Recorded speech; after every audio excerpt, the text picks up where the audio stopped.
Tanda ko parang panahon ng tagtoy.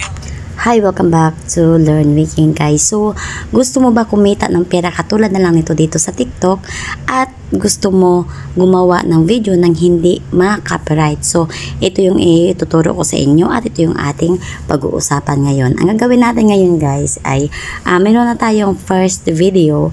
Ayan, check nyo po sa ating playlist sa TikTok guys, no?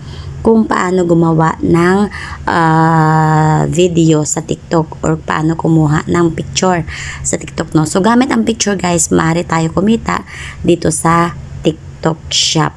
Ayan. So, paano natin to i-edit? Ayan.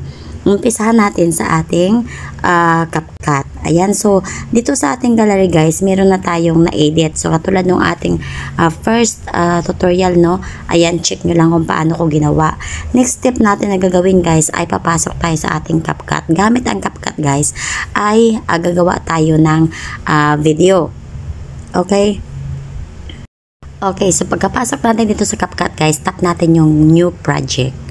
Pagka-tap natin ang new project, pupunta tayo dito sa my video and then kuha muna tayo ng pinaka-base natin guys. Ayan, so maaari kayo mag-video by your own, itapat nyo lang sa wall, halaman, or kahit na sa anong bagay kung saan kayo comfortable. So for example guys, itong video na to na red, yan, kinuha natin to as our base or background para hindi tayo makapiright dun sa ating mga nakuhang picture na pang-upload natin sa TikTok. Okay, tap nyo lang po yun.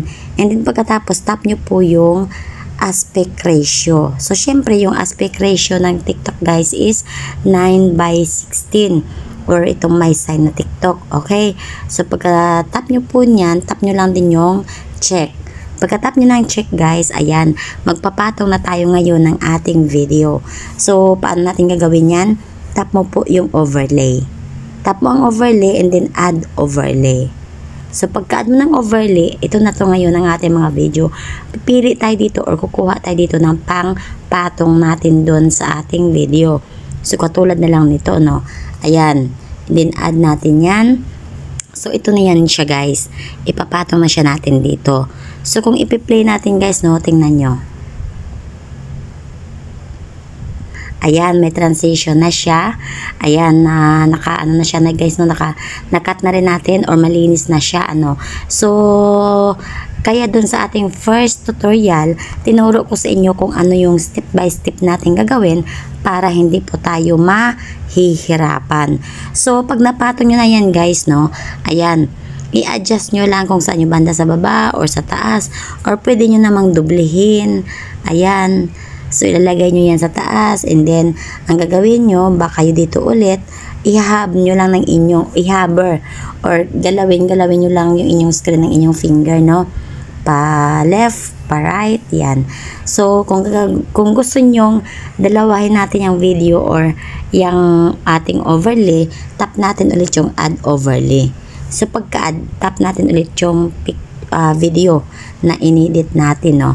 And then, dito naman natin sa baba, ilalagay. So, kung mapapansin nyo guys, ayan, na full cover na natin yung ating base or yung ating background. So, wala pong problema yan. Ano?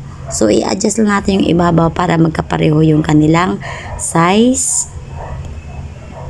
Para makita yung sulat niya sa baba. Okay? Then, pagka i-play na natin yan guys, sabay po yan sila. Kasi same video po yung ating kinuha. Same picture. Ayan, kung mapapansin nyo, no? And that's it. So, next nating tutorial, ituturo ko naman sa inyo kung paano maglalagay ng over voice sa ating video. So, nakatulong ba sa'yo ang tutorial na to? At kung oo, please don't forget to hit like, subscribe, and bell all guys para updated kayo sa ating mga tutorial.